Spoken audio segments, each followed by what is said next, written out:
찬양이 더 긴 것 같은데 엄청 찬양 속도가 엄청 빨랐던 것 같지 않나요? 빨리 끝내려고 무지하게 엄청나게 빠른 속도로 원래 이 찬양이 이렇게 빨랐나? 앉아서 생각하는데 이렇게 빠르진 않았던 것 같은데 엄청난 빠른 속도로 생각할 겨를도 없이 이렇게 카메라를 좀 뒤로 빼. 얼굴도 시커먼데 얼굴도 큰데다가 가까이 잡아놓으니까 아주 내가 보기도 힘들어 죽겠네요. 카메라를 좀 뒤로 빼주세요. 얼굴 안 된대요. 또 왜 안 되는 거예요 갑자기? 아이 쑥스럽네. 문어 게테가 쓴 명작 파우스트라고 하는 글의 내용이 이런 겁니다. 파우스트가 세상의 모든 학문 또 기술 모든 것들을 통달하고 마음의 평안이 있을 줄 알았습니다. 그래서 평안을 누리려고 했는데 평안이 없어서 이 삶의 문제 수수께끼를 풀어보려고 아무리 노력을 해도 풀리지 않아서 어느 날 그가 자살을 하기로 결정을 합니다. 더 이상 이 잃어버린 평안, 세상의 그 어느 것으로도 채울 수 없는 그 평안의 문제 때문에 자살을 하기로 결정하는데 이른 새벽 자살을 준비하고 있는데 먼 곳에서 예배당에서 성가대의 찬양 소리가 새벽 공기를 뚫고 들립니다. 예수 다시 사셨다는 부활의 찬송을 듣는 순간 그는 새로운 용기, 소망을 얻게 되고 자살을 중단하고 그가 찾고자 했던 재생의 길을 걷게 되었다는 그런 내용을 담고 있습니다. 예수님의 부활, 그건 그냥 단순하게 어떤 한 개인의 사건이 아닙니다. 온 인류에게 희망이고 소망이 되는 사건이었습니다. 예수님의 부활이라고 하는 것이 단순하게 그냥 어떤 개인이 또 어떤 민족에게 어떤 일이 벌어졌던 것이 아니라 온 인류가 그 한 사람으로 인해서 죽을 수밖에 없었던 인생에 새로운 소망과 새로운 기대와 새로운 역사를 만들어가는 그런 소망의 사건이 되어질 수 있었다는 겁니다. 그리고 우리 예수를 믿는 사람들에게 가장 중요한 것이 무엇이냐 하면 이 예수가 다시 사셨다는 부활의 신앙입니다. 오늘 우리가 십자가의 죽음만으로는 우리의 죄 씻음만으로는 우리가 절망의 구렁텅이에서 빠져나올 수 없습니다. 대가를 지불한 것만으로는 우리에게 절대적인 소망이 있는 게 아닙니다. 영원히 사는 소망, 영원히 살 수 있다고 하는 그 생명의 소망이 주어질 때 우리 인생에는 새 힘이 주어지기 때문에 그렇습니다. 우리가 예수님의 부활만을 믿는 것 그거 중요하지 않습니다. 예수님의 부활이 중요하긴 하지만 예수님의 부활만으로 우리에게 신앙이 완성되는 게 아닙니다. 예수님의 부활을 믿음으로 나도 부활한다는 그 부활의 신앙이 진정한 신앙인 겁니다. 예수님이 독생자이시고 하나님의 아들이시고 신이시고 창조주신데 이 땅에 육신을 입고 와서 내 죄를 위해서 씻어내시고 죽으셨다. 그분이 그리고 다시 사셨다. 하나님이니까 가능한 거예요. 사람이면 불가능하죠. 그건 전능한 하나님이시기 때문에 가능한 겁니다. 근데 그 하나님이 다시 사신 것과 나하고 무슨 상관이 있습니까? 나하고 그것이 상관이 있어야 그때부터 그건 내 사건이 되는 겁니다. 나하고 아무 상관없는 누가 다시 살아났대. 나하고 아무 상관없으면 그냥 그렇대? 놀랄 만한 소식이네? 끝이에요. 그게 나하고 아무 상관이 없다면 나는 그것 가지고 소망을 갖고 그것 가지고 비전을 가질 이유가 없어요. 그런데 그것을 믿을 때 나도 그분과 같이 부활할 수 있다는 사실, 내가 그 사실을 믿을 때 그분이 부활하신 것처럼 나도 부활한다는 그 소망이 내 안에 생길 때 우리의 신앙은 활기가 생기는 거예요. 아니 그냥 예수님이 부활하셔서 하늘로 올라가셔서 영원히 사신데 그럼 어떡하라고 나보고. 그게 나하고 무슨 상관이 있어요. 내 죄는 씻겼는데 죄 씻은 다음에 그냥 죽는 것밖에 남은 게 없어요. 그렇다면 우리의 신앙이 유지할 이유가 있느냐는 겁니다. 근데 그 부활하신 주님을 믿을 때 나도 그분과 같이 영원히 살 뿐만 아니라 부활의 은혜를 누릴 수 있다는 분명한 확신, 그게 우리로 하여금 신앙을 유지하고 지켜 나아가게 만든다는 겁니다. 예수의 부활을 믿는 자에게 예수와 동일한 부활의 은혜가 주어진다는 것, 이게 진짜 신앙입니다. 여러분들은 부활하실 줄로 믿습니다. 아유, 그래가지고 부활을 하실 수 있을래나 모르겠네. 하긴 뭐 내가 소리친다고 해서 부활이 되는 것도 아니고 내 중심은 하나님이 아시겠죠. 하지만 부활에 대한 소망을 가진 사람은 부활 얘기만 나와도 자다가도 벌떡 일어나야 되는 게 사실인데, 우리는 내리자잖아요. 새벽에도 자고.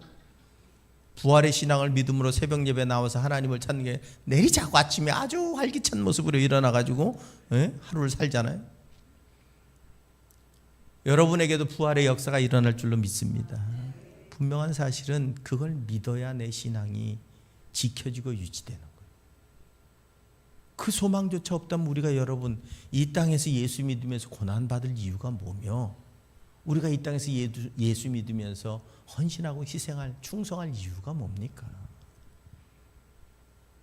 요한복음 11장 25절로 26절에 이렇게 말씀합니다. 예수께서 이르시되 나는 부활이요 생명이니 나를 믿는 자는 죽어도 살겠고 살아서 무릇 살아서 나를 믿는 자는 영원히 죽지 아니하리라.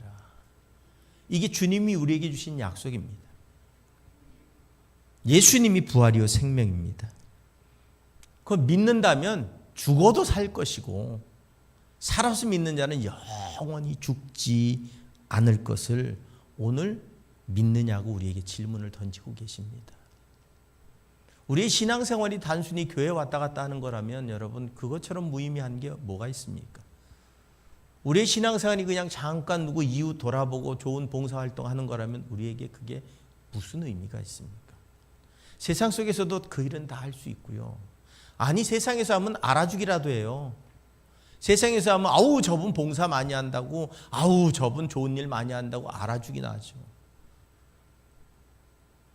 분명한 것은 여러분, 우리가 그 일을 하는 이유는 내가 그 부활에 동참하기 위한, 부활을 믿는 자로서 그 부활의 날에 부끄럼 없이 살기 위해, 부활의 날에 주님과 함께 진정한 부활의 기쁨을 누리기 위해 오늘 내 믿음이 변함없이 하나님 앞에 충성되도록 만드는 것, 그게 우리가 이 땅을 살아가면서 예배를 드리는 이유고 기도하는 이유고 하나님 앞에 헌신하고 봉사하는 이유 아닙니까? 근데 우리는 부활의 신앙, 부활이라고 하는 단어를 잘 생각하지 않아요. 주님이 이 땅에 오셔서 궁극적으로 주신 것은 우리의 구원이고 우리의 죄를 씻어내시고 영원한 생명을 주시며 우리가 다시 되살아날 것을 분명하게 약속하신 그 약속을 믿음으로 우리가 신앙생활하는데, 우리는 그게 우리 머릿속에 있지 않아요. 우리에게 있는 건 뭐예요? 하나님 오늘 내가 부자 되게 해주세요. 건강하게 해주세요. 하나님 오늘 내가 하는 일 잘 되게 해주세요. 우리 아이들 정말 성공하게 해주세요. 하나님 저 미운 놈 넘어지게 해주세요. 하나님, 우린 수없이 많은 육신적인 문제를 고민하며 살아가고 있지, 정말로 부활을 빼앗길까 봐 노심초사하며 두려워하지 않는다. 저는 과연 나는 부활을 할 수 있을까?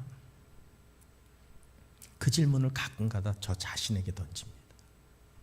과연 내 믿음은 하나님이 정말 그래 잘 믿는다라고 말씀하실 수 있을까? 어떨 때 보면 안 믿는 사람 같기도 하고 목사인데, 어떨 때 보면 그래도 잘 믿는 것 같기도 하고, 어떨 때 보면 하나님한테 매맞을 일을 하는 것 같기도 하고, 어떨 때 보면 머리 쓰다듬어 주실 것 같기도 하고, 하루는 이랬다, 내일은 저랬다, 모레는 요랬다, 글패는 이랬다. 매일매일 다른 거예요. 매일매일. 일관성이 없어. 일관성이. 신앙생활에 일관성이 없어. 왜 그럴까? 가만히 생각해 보니까 그리스도의 십자가를 잊고 부활의 소망을 잊고 살아가니 오늘 눈에 보이는 것, 내 배 부르면 기쁘고 행복하고 즐거워서 하나님 감사합니다. 구원의 은혜 때문에 감사한 게 아니라 내 배 불러서 감사합니다. 오늘 조금 문제가 생기면 하나님 이러실 수 있어요. 내가 얼마나 충성했는데. 내가 구원의 은혜 때문에 감사하고 구원을 뺏길까 봐 두려워서 하나님 앞에 따지는 게 아니라 오늘 이 문제가 왜 이 모양이에요? 왜 이거 내 마음대로 안 되는 거예요? 궁극적인 우리의 목표가 흔들리면 우리의 삶도 흔들리는 겁니다.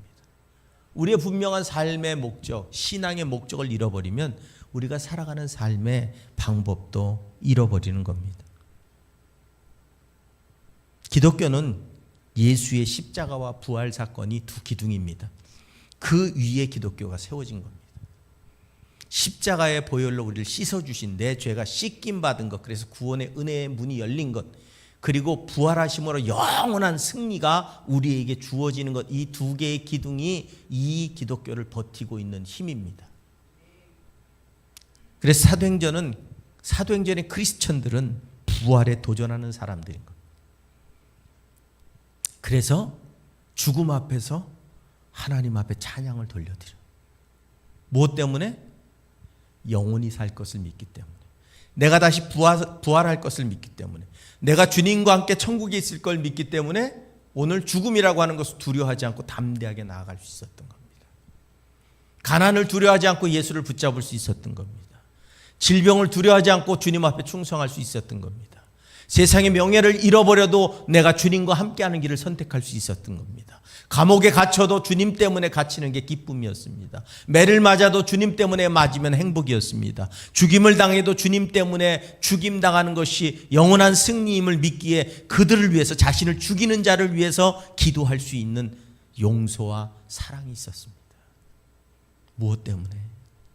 부활의 신앙을 갖고 있었기 때문에, 이게 끝이 아니라는 걸 알고 있었기 때문에, 이것으로 우리의 삶이 끝이 아니라 하나님 앞에서는 그 시간이 있다는 걸 알았기 때문입니다.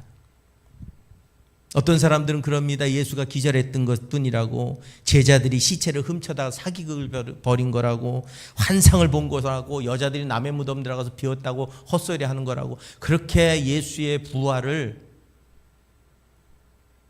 왜곡하려고 하지만, 여러분 만약에 그랬다면 기독교가 지금까지 유지될 수가 없어요. 어떻게 사기로, 어떻게 거짓말로, 어떻게 속임수로 수천 년을 이어오며 그 많은 사람들이 변화를 받고 수십억 수백억 명이 하나님을 믿는다 고백하며 생명을 내어놓을 수 있었을까요? 그 거짓말에, 그 사기에, 그 속임수에. 불가능한 이야기. 그렇다면 우리는 그 부활의 확신 속에서 살아가야 되지 않겠는가 하는 겁니다. 오클라호마의 유명한 흑인 목사인 페리라고 하는 목사님이 부활에 대한 예화를 이렇게 들었습니다. 한 마리 큰 뱀이 바닷속으로 헤엄치고 다니면서 물고기들을 입안으로 잡아먹기 시작했어요. 근데 그곳에 아주 지느러미가 날카로운 물고기 한 마리가 있었는데 그 뱀이 그 물고기를 삼켜버렸습니다. 물고기 뱃속에 들어갔더니 이 지느러미가 날카로운 물고기가 너무 껌껌하고 어두운 거예요. 여기 살 데가 못 되는 거예요. 그래서 열받아가지고 그 날카로운 지느러미로 뱀의 배를 쫙 찢어버리고 나왔답니다. 그랬더니 그 날카로운 물고기가 나오는 순간 그 뱀에게 먹혔던 모든 물고기들이 따라서 다 쫙 나와버려요. 뱀은 사망이고 날카로운 지느러미를 가진 분은 예수님이고, 그 죽음의 문을 확 열고 그 죄를 씻어냈더니 그곳에 승리의 기쁨을 믿음으로 따라오는 모든 물고기들이 살아난 것처럼, 부활은 주님을 통해 우리에게 허락하신 하나님의 은혜라고 하는 사실을 설명했다는 겁니다.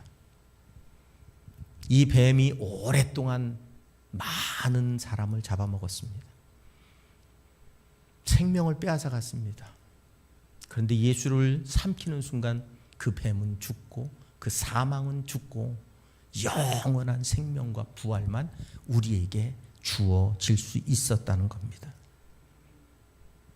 죽은 자의 부활, 이건 기독교의 핵심 교리입니다. 부활이 없다면, 그렇다면 우리의 믿음, 우리는 가장 불행하고 불쌍한 인생일 거라고 바울은 우리에게 이야기합니다. 그리스도께서 죽은 자 가운데서 다시 살아나셨다 전파되었거늘 너희 중에서 어떤 사람들은 어찌하여 죽은 자가 가운데 부활이 없다 하느냐. 만일 죽은 자의 부활이 없으면 그리스도도 다시 살아나지 못하셨으리라. 그리스도께서 만일 다시 살아나지 못하셨으면 우리가 전파한 것도 헛것이요 또 너희 믿음도 헛것이다. 그리스도가 살아나시지 않았다면 여러분 지금까지 이 기독교는 존재할 수도 없었습니다. 오늘 주님이 다시 사셨기에 그 분명한 증거를 가진 자들을 통해 그 분명한 역사들이 이어져서 그 성령의 주장하심 속에서 그것에 감동되고 보진 못했지만 만나진 못했지만 내 안에서 말씀하시는 그 성령의 음성으로 확신을 가지고 믿음 가운데 죽음의 길을 달려갔던 그 많은 믿음의 사람들이 부활의 역사를 경험할 수 있게 되어질 줄로 믿습니다. 부활이 없다면 여러분 그런 일은 일어나지 않아요. 여러분 이 땅에도 예수 믿음으로 죽은 사람이 얼마나 많습니까? 예수 때문에 목 잘려 죽은 사람들이, 예수 때문에 생명을 잃은 사람이 얼마나 많습니까? 예수 때문에 이 먼 곳까지 와서 예수를 전하다가 자녀를 잃고 자신의 생명을 잃고 자신의 인생을 잃어버린 사람이 얼마나 많습니까? 부활하지도 않은 예수를 위해 자신의 인생을 그렇게 허비한 수없이 많은 사람들, 아프리카로, 인도로, 중국으로 세계 가운데 나아가 죽음을 두려워하지 않고 예수를 증거할 수 있었던 이유는 그분이 부활하셨기 때문인 줄로 믿습니다. 그리고 그분이 우리에게 주신 너희도 믿으면 너희도 부활할 것이라는 말씀을 우리에게 이루어 주실 것이기 때문에 그렇습니다. 부활이 없는 기독교는 의미가 없습니다. 예수 십자가의 사건으로 끝났다면 죽음으로 끝나는 겁니다. 죽음으로 마무리되는 겁니다. 영원히 사는 길이 열리질 않아요. 오늘 주님의 부활은 우리에게 그래서 소망인 겁니다. 주님의 십자가 사건으로 인해서 우리의 죄는 씻음 받았습니다. 그리고 부활로 인해서 우리는 영광을 얻는 복된 인생이 되어질 수 있었다고 하는 겁니다. 부활이 없었다면 십자가의 사건이 얼마나 축소되고 의미가 줄어들었을까요? 오늘 그 부활하신 주님이 우리에게 너희도 부활할 것을 말씀하고 계신 줄로 믿습니다. 성경을 통해서 끊임없이 우리에게 너희도 믿으면 부활한다는 분명한 사실을 우리에게 알려주시고 그걸 우리로 하여금 믿고 고백할 수 있게 만드셨다면 여러분 입술에, 여러분의 마음속에, 여러분의 신앙 가운데 나는 예수 십자가로 내 죄 씻음 받았고 주님이 부활하신 것처럼 나도 영원히 부활할 것을 믿는 믿음이 내 안에 있다면 이제는 그 믿음을 따라 살아가는 인생이 되어야 될 줄로 믿습니다. 여러분 그게 가능한 일일까요? 오전에도 말씀드렸지만 그걸 믿는다는 것 자체가 불가능한 일입니다. 그런데 그게 믿어지는 이유는 뭘까요? 그게 믿어지는 이유는 내 안에서 성령이 믿게 하시기 때문입니다. 내 능력으로, 인간의 능력으로 불가능한 그 믿음을 갖게 만드시는 분도 여호와신 줄로 믿습니다. 우리가 이 시간에 이렇게 하나님을 찬양하고 경배하며 고백할 수 있는 것, 그 믿음은 내가 갖는 게 아닙니다. 내가 갖고 싶다고 해서 주어지는 게 아닙니다. 끊임없이 우리에게는 의심이 찾아듭니다. 그런데 그 의심을 넘어 믿음에 설 수 있는 것은 내 안에 확신을 주시는 성령의 은혜와 능력이 있기 때문인 줄로 믿습니다. 여러분 그냥 일주일을 살면서 나 자신에 대해 의심해 보신 적은 있으십니까? 내 믿음에 대해 의심해 보신 적은 있으십니까? 이런 질문을 던지는 게 어리석은 게 예수님을 생각을 안 하고 바빠 죽겠는데 그런 질문을 던질 일이 없죠. 그렇잖아요. 예수님을 생각하고 일주일을 사십니까? 그냥 아유 마음대로 해라. 네 마음대로 해라. 난 그냥 가만히 있을 테니까 알아서 해라. 나갈 때만 제자리에 갖다 놓고 나가면 되겠지. 근데 저는 그냥 목사라 그러겠죠.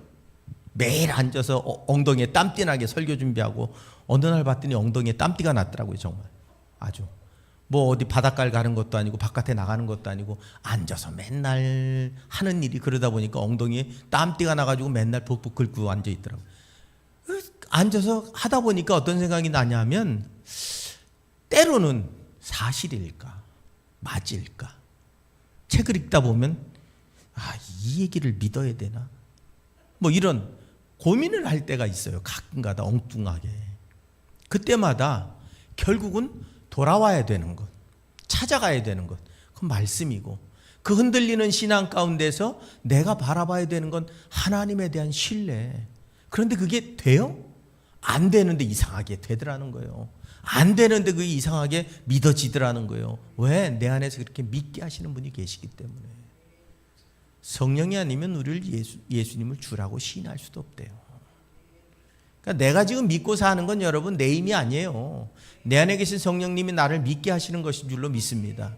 그러면 여러분 안에 계신 그 성령님이 더 강력하게 역사하실 수 있도록, 더 강력하게 날 붙들어 주실 수 있도록 말씀과 기도와 예배 가운데 그 하나님께 다가가면 다가갈수록 우리는 더 큰 빛을 만나게 되는 것인 줄로 믿습니다.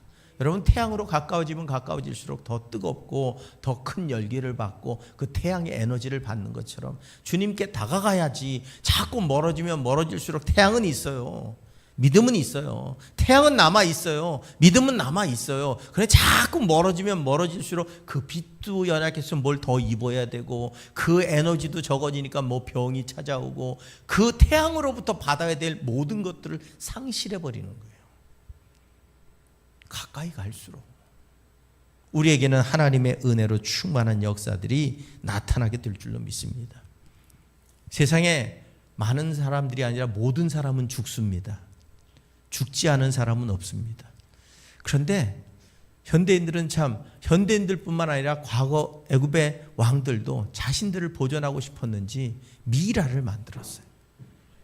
요즘은 우리를 썩지 않게 방부 처리하죠. 레닌도 죽은 지가 벌써 언젠데 러시아에 가면 있고, 다 피 빼고 다 빼내고 거기다가 채워서 모양만, 껍데기만 유지를 시키는 거죠. 방부 처리해서. 여러분, 모태똥도 천안문 광장 가면 있고, 김일성, 김정일도 평양에 가면 있잖아요. 근데 제가 이렇게 TV에 나오는 걸 보면 볼수록 제 모습이 아니에요. 살아있을 때 모습이 아니에요. 방부 처리해서 났는데 어떻게 유지는 하고 있는데 가면 갈수록 얼굴이 정상은 아니에요. 이게 살아있는 겁니까? 껍데기만 이렇게 그냥 존재하면 살아있는 겁니까? 세상에 모두가 죽었습니다. 마음에도 죽고, 석가모니도 죽고, 공자도 죽고, 소크라테스도 죽고, 다 죽었어요. 유일하게 죽지 않고 살아나신 분은 예수 한 분밖에 없는 줄로 믿습니다. 그래서 영원히 사는 게 인간의 목표죠. 영원히 사는 게. 저는 구약 성경에 보면 뭐 900 몇 살을 살고 800 몇 살을 살고 700 몇 살을 살고, 와, 되게 부럽더라고요.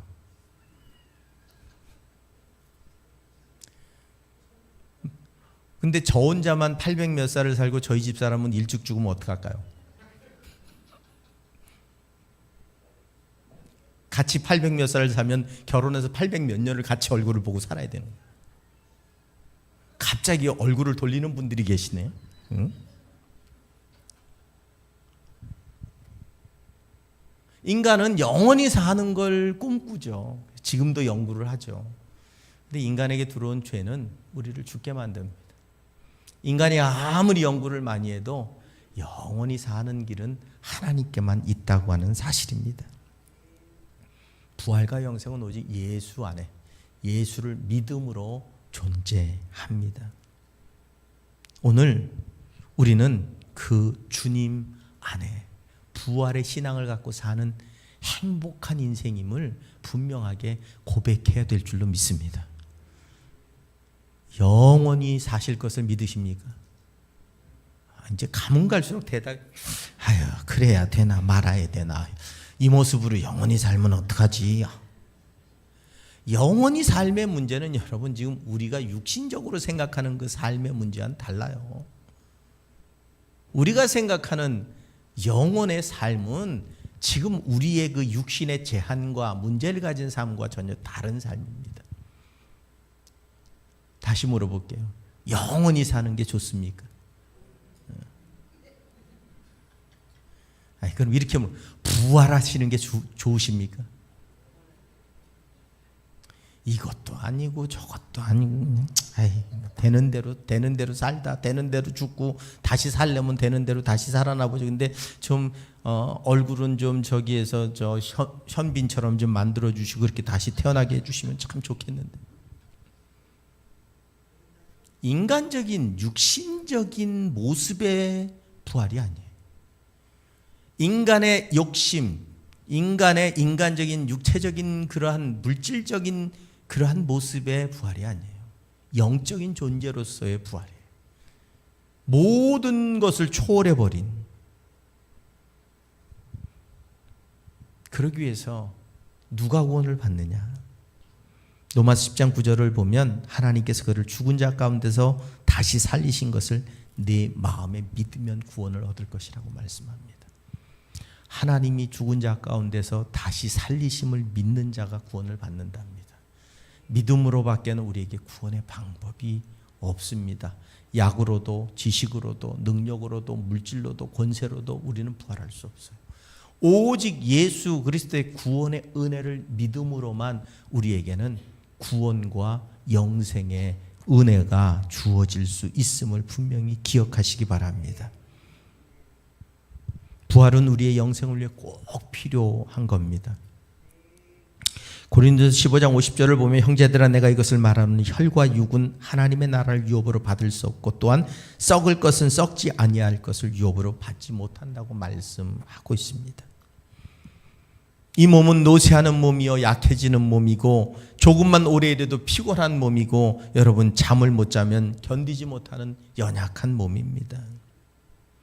그래서 우리는 언젠가 아브라함처럼 세상에 존재하는 모든 사람처럼 그렇게 죽음을 맞이하고 썩어질 겁니다.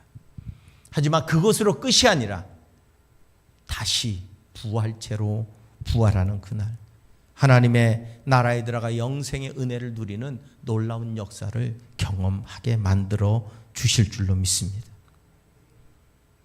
보라 내가 너희에게 비밀을 말하노니 우리가 다 잠잘 것이 아니요 마지막 나팔에 순식간에 호련히 다 변화하리니 나팔 소리가 나며 죽은 자들이 썩지 아니할 것으로 다시 살고 우리도 변화하리라. 이 썩을 것이 불갑을 썩지 아니할 것을 입겠고 이 죽을 것이 죽지 아니함으로 입을 것이라고 말씀하고 있습니다. 우리의 육체는 가면 갈수록 연약해지고 있죠. 노쇠지고 있고 질병 가운데 노출되고 있고 우리는 마음이 연약해지고 있고 흔들리고 있습니다. 근심과 걱정이 앞을 가립니다. 그때 우리가 부활의 주님을 믿는다면, 그분과 영원히 살 그날을 믿는다면 우린 그것 때문에 두려워하거나 그것 때문에 넘어지지 않는 인생을 살아갈 수 있게 되어질 줄로 믿습니다. 우리 믿음의 선배들, 믿음의 부모님들, 형제들 아니면 먼저 떠난 자녀도 있습니다. 오늘 부활의 그날에 우리는 다시 만나게 될 줄로 믿습니다. 그때 부활체로 다시 만날 때 나만 거기서 누락된다면 그것처럼 슬픈 일이 어디 있을 거며 그 부활의 때에 나만 홀로 영원한 생명을 얻는다면 그 또한 얼마나 슬픈 일이겠는가 하는 겁니다. 썩을 몸이 이제 썩지 않을 것을 입고 죽을 몸이 이제 죽지 않을 것을 입는 그 나팔 불 그날 우리 모두 되살아나 승리의 노래를 부를 수 있기를 소망한다면 오늘 이 시간 우리에게 필요한 것은 예수 그리스도의 십자가로 씻음 받는 것이고 부활을 믿음으로 영생을 소망하는 삶으로 믿음 가운데 매일매일 하루하루 순간순간 우리의 삶이 하나님 앞에 서도록 만드는 것, 믿음의 길에서 벗어나지 않고 믿음을 따라 살아가게 만드는 것, 그것이 우리가 영원한 부활에 동참하는 은혜의 길을 걸어가는 삶이 되어질 수 있을 줄로 믿습니다. 사망은 이제 우리에게는 아무런 힘을 쓸 수 없습니다. 부활과 생명이신 예수 그리스도를 몰랐을 때는 우리가 죽음이 두려웠습니다.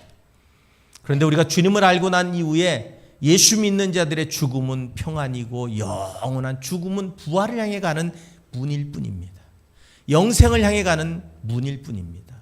그 문을 열고 나가야 우리에게 영생이 있고, 그 문을 열고 나가야 이 제한적인 육체, 제한적인 우리의 생각, 이 제한을 담고 있는 그곳에서부터 벗어나야 영원한 곳으로 나아갈 수 있습니다. 그래서 그리스도인들의 죽음은 아름다운 겁니다. 제가 항상 말씀드리지만 그래도 목회 26년 하면서 수없이 많은 장례 예배를 치르고, 과거에는 거의 염할 때 안에 들어가 있었어요. 요즘은 조금 유가족들도 별로 그렇게 좋아하지 않고, 그래서 입관 예배를 입관이 끝난 다음에 하는 경우가 많은데, 전에는 꼭 제가 들어가서 제가 주관을 하고 관을 덮을 때까지 그곳에서 함께 있고, 그리고 끝나서 예배를 드렸거든요. 근데 예수 믿는 분들의 죽음은 항상 평안해요, 얼굴이. 예수 믿는 분들의 얼굴은 항상 돌아가신 건지 아닌지 분간이 안 가요. 그런데 믿지 않는 분들의 죽음의 얼굴은 항상 뭔가 깊은 고통이 있어요. 알 수 없는, 굉장히 알 수 없는 큰 차이가 있는 게, 정말 신앙생활 잘하신 분들의 죽음은 너무 평안해요. 너무 평안해서 이분이 돌아가신 건 맞나 싶을 정도로 평안해요. 왜? 우린 천국을, 우리는 영생을, 우리는 구원을 믿음으로 사는 사람들이고, 죽음은 우리에게 주어진 제한된 인생의 끝이지만, 그 죽음의 문을 열고 살아있는 동안 믿음으로 우리가 산다면, 그 문이 열리는 순간 우리에겐 영원한 천국이, 영생의 은혜가 우리를 기다리고 있고, 두려울 게 없는 거예요. 그런데 정작 영원히 살 것처럼 세상 욕심 부리고, 세상의 것 차지하고, 세상의 것 누리며, 영원히 내가 이 세상에서 멋있게, 훌륭하게, 대단하게, 그런데 정작 죽음 앞에서 아무것도 가져갈 것도 없고, 자신이 이루어놓은 인생 속에 그 무엇도 죽음 이유를 보장해 줄 수 있는 게 없는 거예요. 그러니까 두려울 수밖에 없고, 떨릴 수밖에 없고, 걱정스러울 수밖에 없는, 그 죽음의 모습이 천국 가는 사람과 지옥 가는 사람을 갈라 놓고 있다는 사실입니다. 거기에 더해 우리의 마지막 날 나팔 불 때 우리는 다시 되살아나 부활의 영원한 승리를 경험하게 될 것도 믿는다면, 오늘 이 땅에서 우리가 조금 무거운 짐을 지고, 조금 때로는 어렵고 힘들더라도 영원한 소망 안에서 오늘도 버티고 견디며 하나님 앞에 영광 돌리는 은혜의 삶, 거룩한 삶, 오히려 행복한 삶, 기쁨의 삶, 감사의 삶을 살아가는 우리가 되어질 수 있지 않겠는가 하는 겁니다. 오늘 그 부활의 소망, 그 부활의 믿음을 잊지 마시기 바랍니다. 그 부활의 은혜 안에 사시기 바랍니다. 그 부활을 빼앗기지 마시기 바랍니다.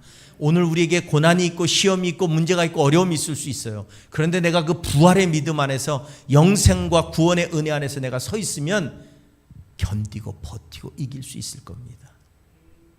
우리가 죽음을 기뻐할 수 있다면 뭐가 두렵겠습니까?